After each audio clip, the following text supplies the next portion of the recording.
Wuthering Heights by Emily Brontë. Chapter 21.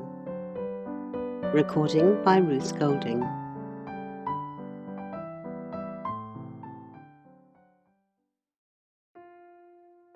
We had sad work with little Cathy that day.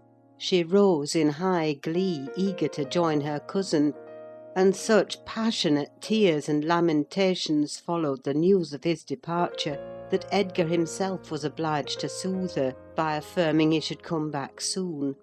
He added, however, "if I can get him," and there were no hopes of that. This promise poorly pacified her, but time was more potent, and though still at intervals she inquired of her father when Linton would return, before she did see him again his features had waxed so dim in her memory that she did not recognise him. When I chanced to encounter the housekeeper of Wuthering Heights in paying business visits to Gimmerton, I used to ask how the young master got on, for he lived almost as secluded as Catherine herself, and was never to be seen. I could gather from her that he continued in weak health, and was a tiresome inmate. She said Mr. Heathcliff seemed to dislike him ever longer and worse, though he took some trouble to conceal it. He had an antipathy to the sound of his voice, and could not do at all with his sitting in the same room with him many minutes together. There seldom passed much talk between them. Linton learnt his lessons and spent his evenings in a small apartment they called the parlour, or else lay in bed all day, for he was constantly getting coughs and colds and aches and pains of some sort. "And I never know such a faint-hearted creature," added the woman. "No one so careful of hisseln. He will go on if I leave the window open a bit late in the evening. Oh, it's killing a breath of night air. And he must have a fire in the middle of summer, and Joseph's bacca pipe is poison, and he must always have sweets and dainties, and always milk, milk for ever, heeding naught how the rest of us are pinched in winter. And there he'll sit wrapped in his furred cloak in his chair by the fire, with some toast and water or other slop on the hob to sip at. And if Hareton, for pity, comes to amuse him, Hareton is not bad-natured, though he's rough. They're sure to part, one swearing and the other crying.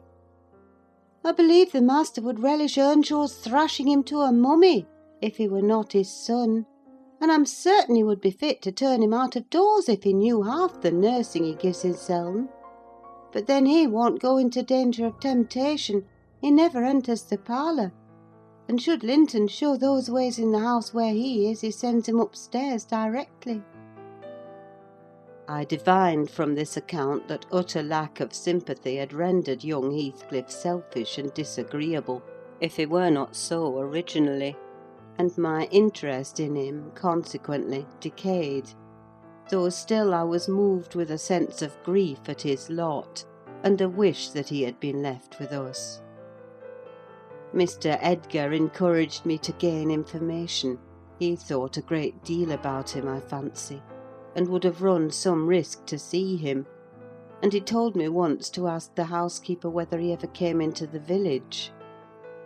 She said he had only been twice on horseback, accompanying his father, and both times he pretended to be quite knocked up for 3 or 4 days afterwards.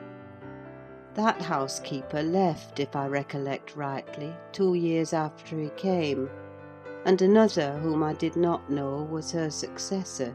She lives there still. Time wore on at the Grange in its former pleasant way till Miss Cathy reached 16. On the anniversary of her birth we never manifested any signs of rejoicing, because it was also the anniversary of my late mistress's death. Her father invariably spent that day alone in the library, and walked at dusk as far as Gimmerton kirkyard, where he would frequently prolong his stay beyond midnight. Therefore Catherine was thrown on her own resources for amusement. This 20th of March was a beautiful spring day, and when her father had retired, my young lady came down dressed for going out, and said she asked to have a ramble on the edge of the moor with me. Mr. Linton had given her leave if we went only a short distance, and were back within the hour. "So make haste, Ellen," she cried. "I know where I wish to go, where a colony of moor game has settled. I want to see whether they have made their nests yet." "That must be a good distance up," I answered. "They don't breed on the edge of the moor." "No, it's not," she said. "I've gone very near with papa." I put on my bonnet and sallied out, thinking nothing more of the matter. She bounded before me and returned to my side, and was off again like a young greyhound. And at first I found plenty of entertainment in listening to the larks singing far and near, and enjoying the sweet warm sunshine, and watching her, my pet and my delight, with her golden ringlets flying loose behind, and her bright cheek as soft and pure in its bloom as a wild rose, and her eyes radiant with cloudless pleasure. She was a happy creature, and an angel in those days. It's a pity she could not be content. "Well," said I, "where are your moor game, Miss Cathy? We should be at them. The Grange Park fence is a great way off now." "Oh, a little further, only a little further, Ellen," was her answer continually.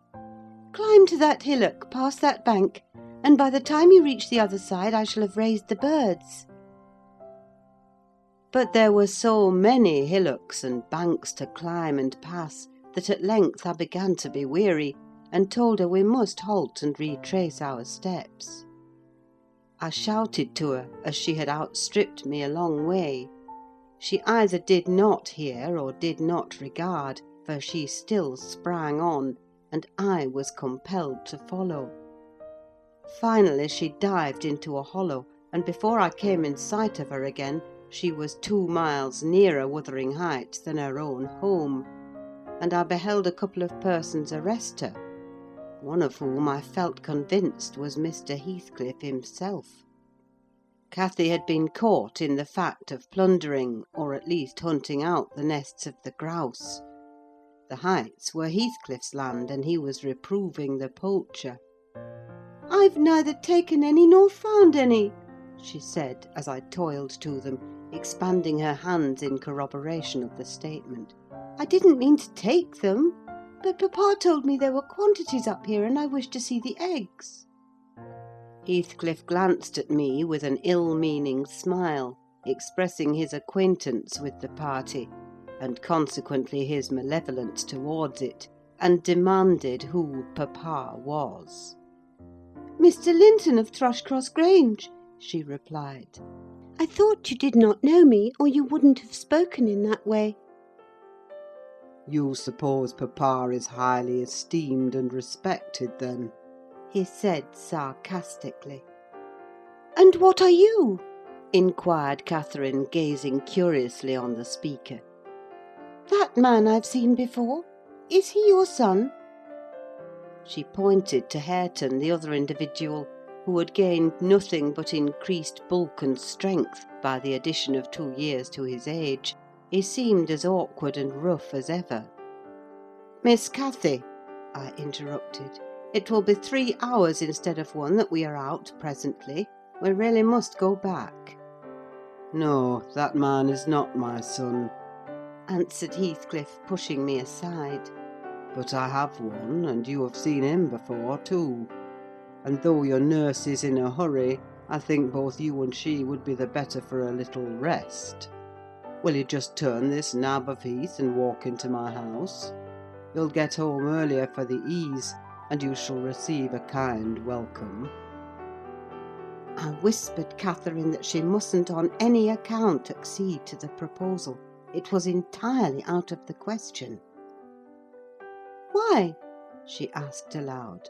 "I'm tired of running, and the ground is dewy. I can't sit here. Let us go, Ellen. Besides, he says I have seen his son. He's mistaken, I think, but I guess where he lives, at the farmhouse I visited in coming from Penistone Crags, don't you?" "I do. Come, Nelly, hold your tongue. It will be a treat for her to look in on us. Hareton, get forwards with the lass. You shall walk with me, Nelly."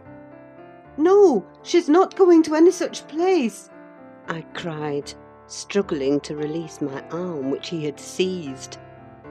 But she was almost at the door-stones already, scampering round the brow at full speed. Her appointed companion did not pretend to escort her. He shied off by the roadside and vanished. "Mr. Heathcliff, it's very wrong," I continued. "You know you mean no good. And there she'll see Linton, and all will be told as soon as ever we return, and I shall have the blame." "I want her to see Linton," he answered. "He's looking better these few days. It's not often he's fit to be seen. And we'll soon persuade her to keep the visit secret. Where is the harm of it?" "The harm of it is that her father would hate me if he found I suffered her to enter your house; and I am convinced you have a bad design in encouraging her to do so," I replied. "My design is as honest as possible. I'll inform you of its whole scope," he said. "That the two cousins may fall in love and get married. I'm acting generously to your master. His young chit has no expectations, and should she second my wishes, she'll be provided for at once as joint successor with Linton." "If Linton died," I answered, "and his life is quite uncertain, Catherine would be the heir." "No, she would not," he said. "There is no clause in the will to secure it so. His property would go to me. But to prevent disputes, I desire their union, and am resolved to bring it about." "And I'm resolved she shall never approach your house with me again," I returned, as we reached the gate where Miss Cathy waited our coming. Heathcliff bade me be quiet, and, preceding us up the path, hastened to open the door. My young lady gave him several looks, as if she could not exactly make up her mind what to think of him; but now he smiled when he met her eye, and softened his voice in addressing her, and I was foolish enough to imagine the memory of her mother might disarm him from desiring her injury. Linton stood on the hearth. He had been out walking in the fields, for his cap was on, and he was calling to Joseph to bring him dry shoes.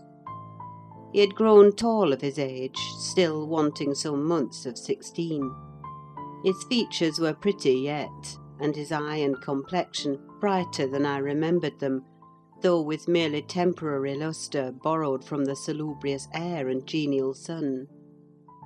"Now, who is that?" asked Mr. Heathcliff, turning to Cathy. "Can you tell?"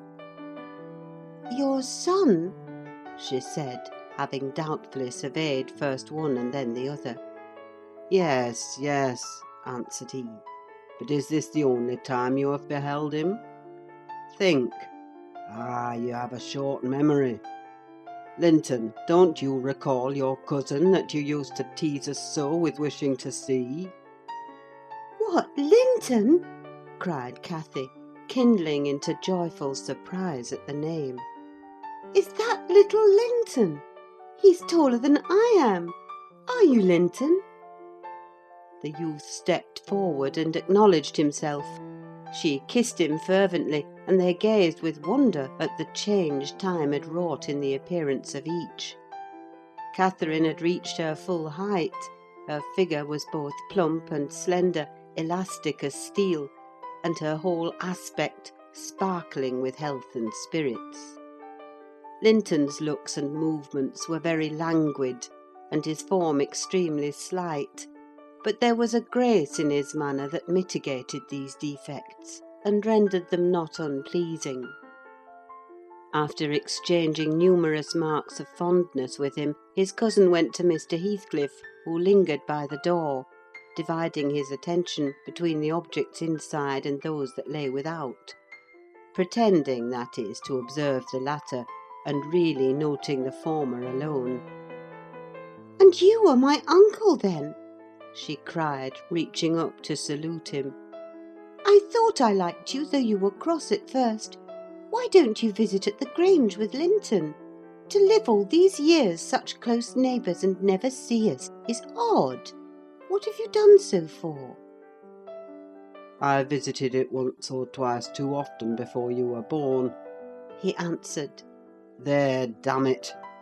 If you have any kisses to spare, give them to Linton. They're thrown away on me." "Naughty Ellen!" exclaimed Catherine, flying to attack me next with her lavish caresses. "Wicked Ellen, to try to hinder me from entering! But I'll take this walk every morning in future, may I, uncle? And sometimes bring papa. Won't you be glad to see us?" "Of course," replied the uncle, with a hardly suppressed grimace resulting from his deep aversion to both the proposed visitors. "But stay," he continued, turning towards the young lady. "now I think of it, I'd better tell you. Mr. Linton has a prejudice against me. We quarrelled at one time of our lives with unchristian ferocity, and if you mention coming here to him, he'll put a veto on your visits altogether. Therefore you must not mention it, unless you be careless of seeing your cousin hereafter. You may come, if you will, but you must not mention it." "Why did you quarrel?" asked Catherine, considerably crestfallen. "He thought me too poor to wed his sister," answered Heathcliff. "and was grieved that I got her. His pride was hurt, and he'll never forgive it." "That's wrong," said the young lady. "Some time I'll tell him so. But Linton and I have no share in your quarrel. I'll not come here, then. He shall come to the Grange." "It will be too far for me," murmured her cousin. "To walk 4 miles would kill me. No, come here, Miss Catherine, now and then. Not every morning, but once or twice a week." The father launched towards his son a glance of bitter contempt. "I am afraid, Nelly, I shall lose my labour. He muttered to me. Miss Catherine, as the ninny calls her, will discover his value, and send him to the devil. Now, if it had been Hareton! Do you know that 20 times a day I covet Hareton, with all his degradation? I'd have loved the lad had he been someone else. But I think he's safe from her love. I'll pit him against that paltry creature, unless it bestir itself briskly. We calculate it will scarcely last till it is 18. Oh, confound the vapid thing! He's absorbed in drying his feet, and never looks at her. Linton!" "Yes, father," answered the boy. "Have you nothing to show your cousin anywhere about? Not even a rabbit or a weasel's nest?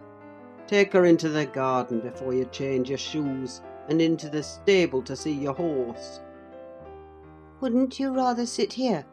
asked Linton, addressing Cathy in a tone which expressed reluctance to move again. "I don't know," she replied, casting a longing look to the door, and evidently eager to be active. He kept his seat and shrank closer to the fire. Heathcliff rose and went into the kitchen, and from thence to the yard, calling out for Hareton. Hareton responded, and presently the two re-entered. The young man had been washing himself, as was visible by the glow on his cheeks and his wetted hair. "Oh, I'll ask you, uncle!" cried Miss Cathy, recollecting the housekeeper's assertion. "That is not my cousin, is he?" "Yes," he replied. "your mother's nephew. Don't you like him?" Catherine looked queer. "Is he not a handsome lad?" he continued. The uncivil little thing stood on tiptoe and whispered a sentence in Heathcliff's ear. He laughed. Hareton darkened. I perceived he was very sensitive to suspected slights, and had obviously a dim notion of his inferiority; but his master or guardian chased the frown by exclaiming, You'll be the favourite among us, Hareton. She says you are a... what was it? Well, something very flattering. Here, you go with her round the farm, and behave like a gentleman, mind. Don't use any bad words, and don't stare when the young lady is not looking at you, and be ready to hide your face when she is. And when you speak, say your words slowly, and keep your hands out of your pockets. Be off, and entertain her as nicely as you can. He watched the couple walking past the window. Earnshaw had his countenance completely averted from his companion. He seemed studying the familiar landscape with a stranger's and an artist's interest. Catherine took a sly look at him, expressing small admiration. She then turned her attention to seeking out objects of amusement for herself, and tripped merrily on, lilting a tune to supply the lack of conversation. "I've tied his tongue," observed Heathcliff. "He'll not venture a single syllable all the time. Nelly, you recollect me at his age, nay, some years younger. Did I ever look so stupid, so gormless, as Joseph calls it?" "Worse," I replied, "because more sullen with it." "I've a pleasure in him," he continued, reflecting aloud. "He has satisfied my expectations. If he were a born fool, I should not enjoy it half so much. But he is no fool, and I can sympathise with all his feelings, having felt them myself. I know what he suffers now, for instance, exactly. It is merely a beginning of what he shall suffer, though. And he'll never be able to emerge from his bathos of coarseness and ignorance. I've got him faster than his scoundrel of a father secured me, and lower, for he takes a pride in his brutishness. I've taught him to scorn everything extra-animal as silly and weak. Don't you think Hindley would be proud of his son if he could see him? Almost as proud as I am of mine. But there's this difference.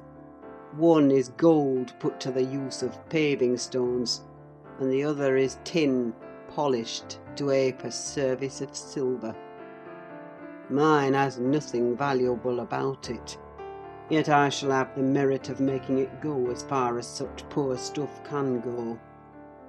His had first-rate qualities, and they are lost, rendered worse than unavailing. I have nothing to regret. He would have more than any but I are aware of. And the best of it is, Hareton is damnably fond of me.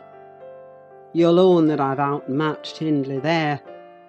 If the dead villain could rise from his grave to abuse me for his offspring's wrongs, I should have the fun of seeing the said offspring fight him back again, indignant that he should dare to rail at the one friend he has in the world.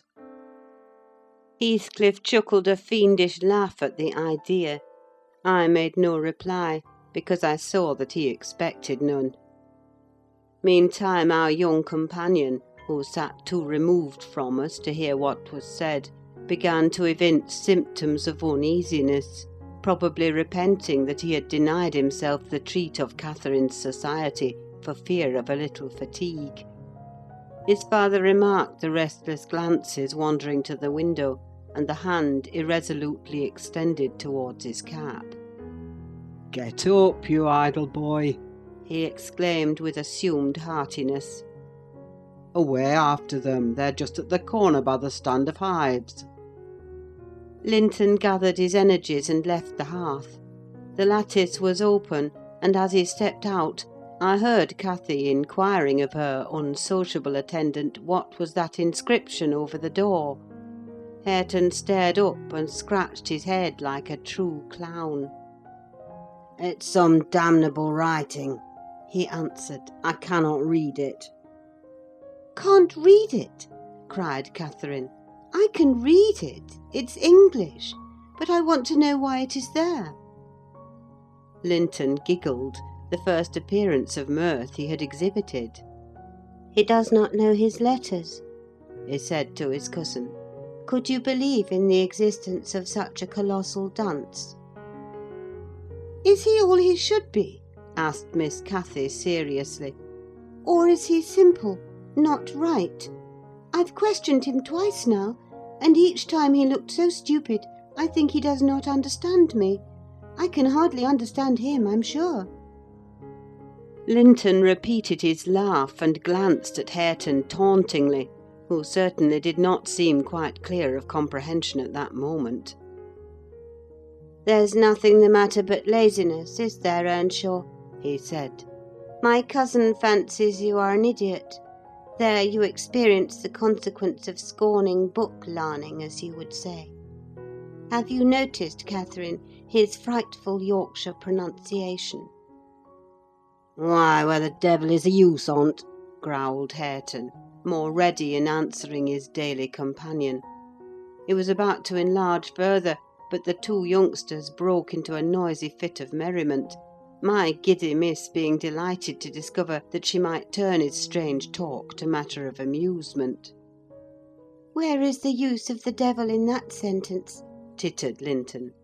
"Papa told you not to say any bad words, and you can't open your mouth without one. Do try to behave like a gentleman, now do." "If thou weren't more a lass than a lad, I'd fell thee this minute, I would, pitiful lath of a cratur!" retorted the angry boor, retreating, while his face burnt with mingled rage and mortification, for he was conscious of being insulted, and embarrassed how to resent it. Mr. Heathcliff, having overheard the conversation as well as I, smiled when he saw him go, but immediately afterwards cast a look of singular aversion on the flippant pair, who remained chattering in the doorway, the boy finding animation enough while discussing Hareton's faults and deficiencies, and relating anecdotes of his goings-on, and the girl relishing his pert and spiteful sayings, without considering the ill nature they evinced. I began to dislike more than to compassionate Linton, and to excuse his father in some measure for holding him cheap. We stayed till afternoon. I could not tear Miss Cathy away sooner, but happily my master had not quitted his apartment, and remained ignorant of our prolonged absence. As we walked home, I would fain have enlightened my charge on the characters of the people we had quitted, but she got it into her head that I was prejudiced against them. "Aha!" she cried. "You take papa's side, Ellen. You are partial, I know, or else you wouldn't have cheated me so many years into the notion that Linton lived a long way from here. I'm really extremely angry, only I'm so pleased I can't show it. But you must hold your tongue about my uncle. He's my uncle, remember, and I'll scold papa for quarrelling with him." And so she ran on, till I relinquished the endeavour to convince her of her mistake. She did not mention the visit that night, because she did not see Mr. Linton. Next day it all came out, sadly to my chagrin. And still I was not altogether sorry. I thought the burden of directing and warning would be more efficiently borne by him than me. But he was too timid in giving satisfactory reasons for his wish that she should shun connection with the household of the Heights. And Catherine liked good reasons for every restraint that harassed her petted will. "Papa!" she exclaimed after the morning's salutations. "Guess whom I saw yesterday in my walk on the moors?" "Ah, papa, you started! You've not done right, have you now? I saw— But listen, and you shall hear how I found you out. And Ellen, who is in league with you, and yet pretended to pity me so, when I kept hoping, and was always disappointed, about Linton's coming back." She gave a faithful account of her excursion and its consequences, and my master, though he cast more than one reproachful look at me, said nothing till she had concluded. Then he drew her to him, and asked if she knew why he had concealed Linton's near neighbourhood from her. Could she think it was to deny her a pleasure that she might harmlessly enjoy? "It was because you disliked Mr. Heathcliff," she answered. "Then you believe I care more for my own feelings than yours, Cathy?" he said. "No, it was not because I disliked Mr. Heathcliff, but because Mr. Heathcliff dislikes me, and is a most diabolical man, delighting to wrong and ruin those he hates, if they give him the slightest opportunity. I knew that you could not keep up an acquaintance with your cousin without being brought into contact with him, and I knew he would detest you on my account. So for your own good, and nothing else, I took precautions that you should not see Linton again. I meant to explain this some time as you grew older, and I am sorry I delayed it." "But Mr. Heathcliff was quite cordial, papa," observed Catherine, not at all convinced. "And he didn't object to our seeing each other. He said I might come to his house when I pleased, only I must not tell you, because you had quarrelled with him, and would not forgive him for marrying Aunt Isabella. And you won't. You are the one to be blamed. He is willing to let us be friends at least, Linton and I, and you are not." My master, perceiving that she would not take his word for her uncle-in-law's evil disposition, gave a hasty sketch of his conduct to Isabella, and the manner in which Wuthering Heights became his property. He could not bear to discourse long upon the topic, for though he spoke little of it, he still felt the same horror and detestation of his ancient enemy that had occupied his heart ever since Mrs. Linton's death. "She might have been living yet, if it had not been for him," was his constant bitter reflection. And in his eyes Heathcliff seemed a murderer. Miss Cathy, conversant with no bad deeds except her own slight acts of disobedience, injustice, and passion, arising from hot temper and thoughtlessness, and repented of on the day they were committed, was amazed at the blackness of spirit that could brood on and cover revenge for years, and deliberately prosecute its plans without a visitation of remorse. She appeared so deeply impressed and shocked at this new view of human nature, excluded from all her studies and all her ideas till now, that Mr. Edgar deemed it unnecessary to pursue the subject. He merely added, "You will know hereafter, darling, why I wish you to avoid his house and family. Now return to your old employments and amusements, and think no more about them." Catherine kissed her father, and sat down quietly to her lessons for a couple of hours, according to custom. Then she accompanied him into the grounds, and the whole day passed as usual. But in the evening, when she had retired to her room, and I went to help her to undress, I found her crying on her knees by the bedside. "Oh, fie, silly child!" I exclaimed. "If you had any real griefs, you'd be ashamed to waste a tear on this little contrariety. You never had one shadow of substantial sorrow, Miss Catherine. Suppose for a minute that master and I were dead, and you were by yourself in the world, how would you feel then? Compare the present occasion with such an affliction as that, and be thankful for the friends you have, instead of coveting more." "I'm not crying for myself, Ellen," she answered. "It's for him. He expected to see me again tomorrow, and there he'll be so disappointed, and he'll wait for me, and I shan't come." "Nonsense," said I. "Do you imagine he has thought as much of you as you have of him? Hasn't he Hareton for a companion?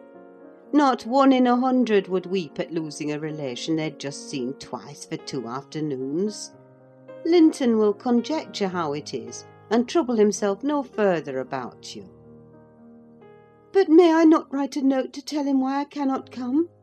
she asked, rising to her feet. And just send those books I promised to lend him. His books are not as nice as mine, and he wanted to have them extremely when I told him how interesting they were. May I not, Ellen? No, indeed, no, indeed, replied I with decision. Then he would write to you, and there'd never be an end of it. No, Miss Catherine, the acquaintance must be dropped entirely. So papa expects, and I shall see that it is done. But how can one little note— she recommenced, putting on an imploring countenance.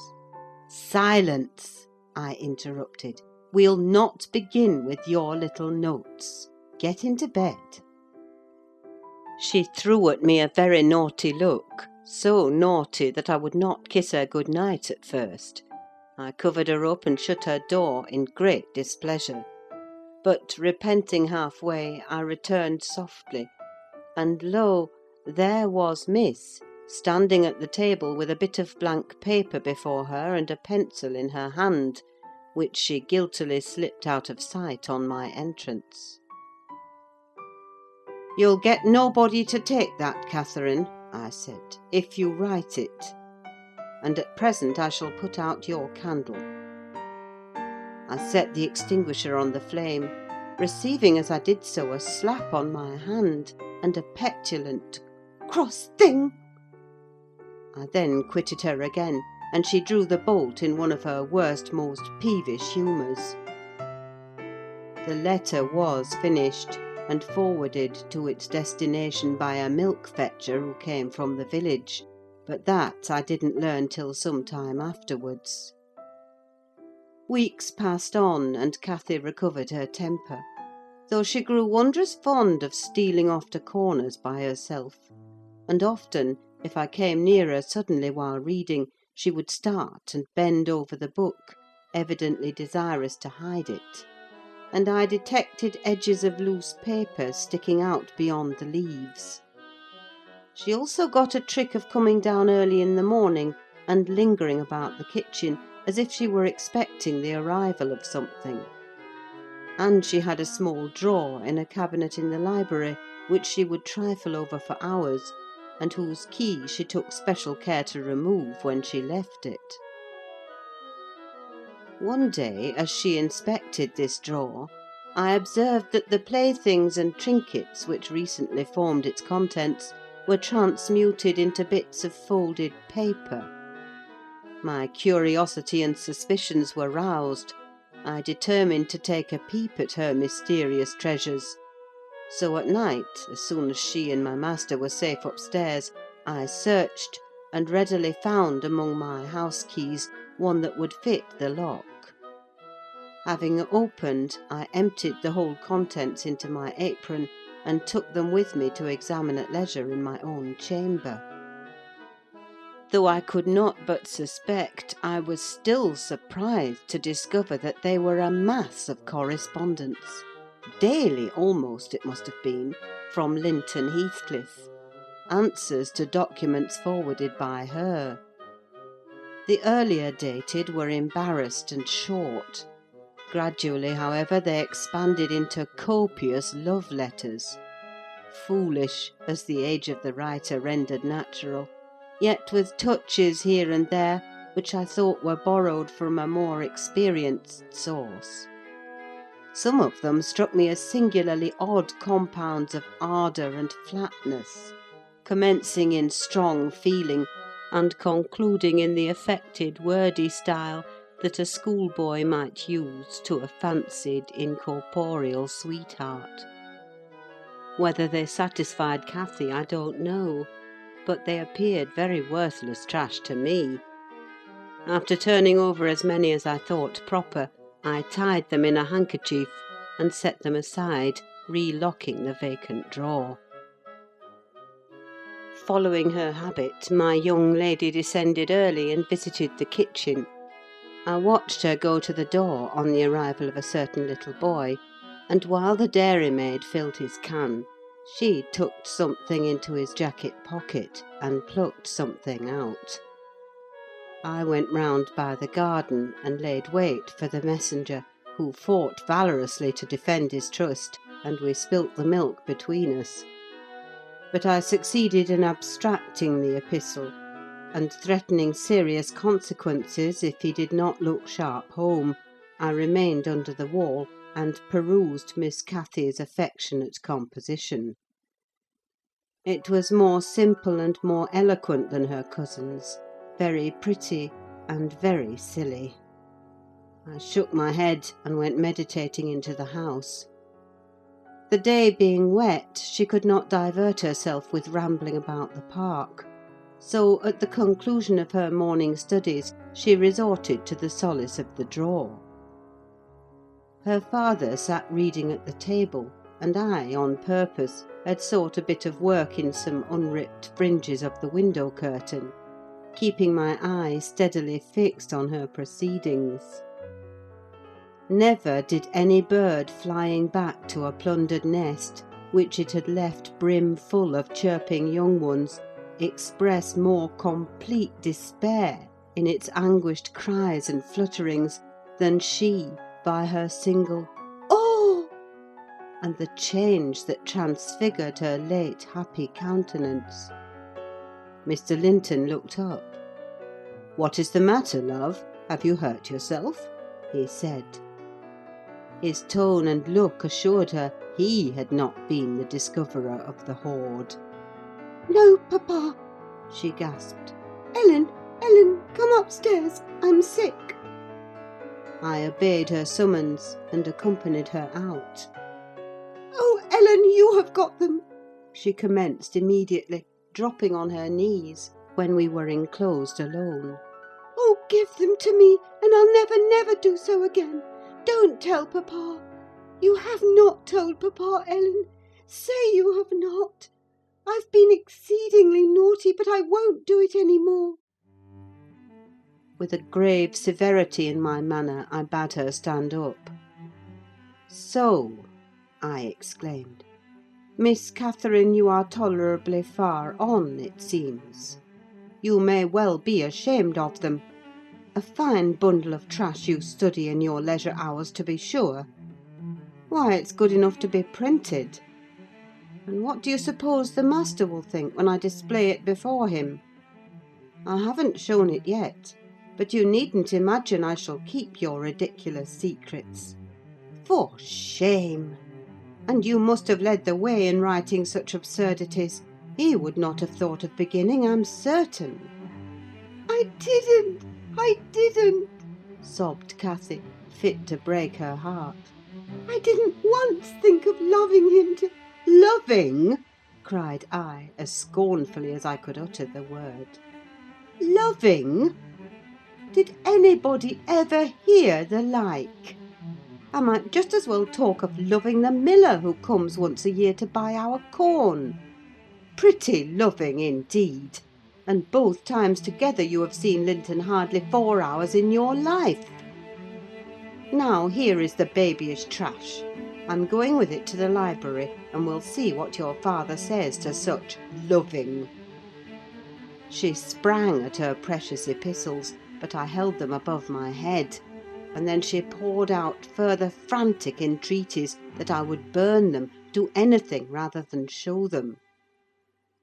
And being really fully as much inclined to laugh as scold, for I esteemed it all girlish vanity, I at length relented in a measure, and asked, "If I consent to burn them, will you promise faithfully neither to send nor receive a letter again, nor a book, for I perceive you have sent him books, nor locks of hair, nor rings, nor playthings?"